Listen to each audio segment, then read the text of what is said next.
Welcome back to This Week. We caught up with Governor Bill Lee this week and got his answer to several pending issues, beginning with whether he would authorize the use of Tennessee National Guard troops for Trump's mass deportation effort.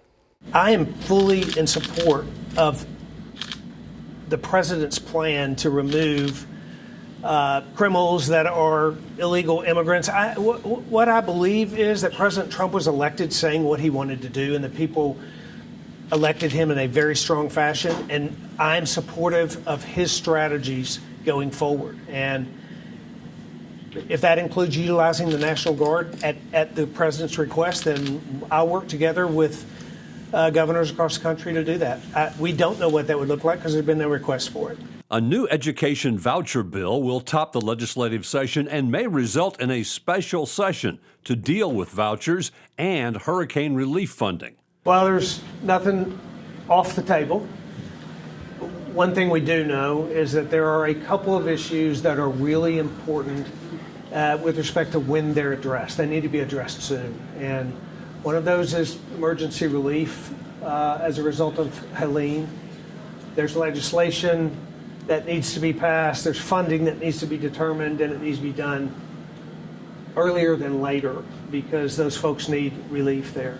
We also know that this education initiative that we have, in order to get it implemented, if it's going to pass in the General Assembly, we need to do it soon.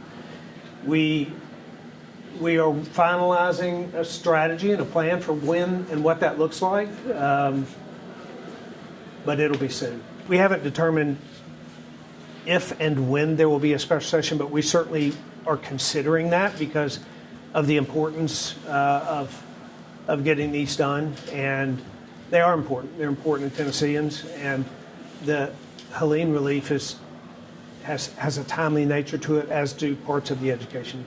So you'll know more about that soon. If that education initiative, the Education Freedom Scholarship Act, goes into effect, then we want to be able to implement it in a timely fashion. It needs to be implemented. If it's going to be implemented for this year, then we'll have to act quickly, either in the very beginning of session or in a special session. Democrats and some rural school systems oppose the voucher plan, claiming it will result in underfunding for public education.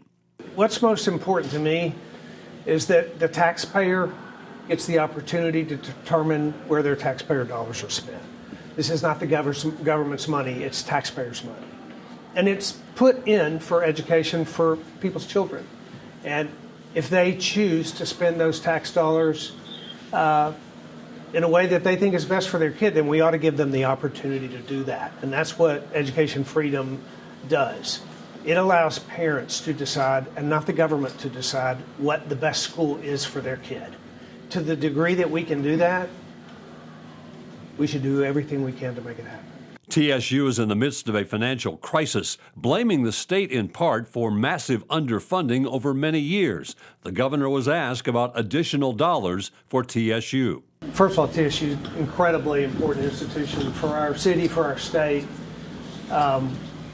We've made significant investments there as well, but as you also know, there's been a terrific mismanagement of funds at TSU for the last several years. We don't know fully what that mismanagement, how long it has lasted, but it's clear that the first thing that needs to happen is TSU needs to get on solid footing.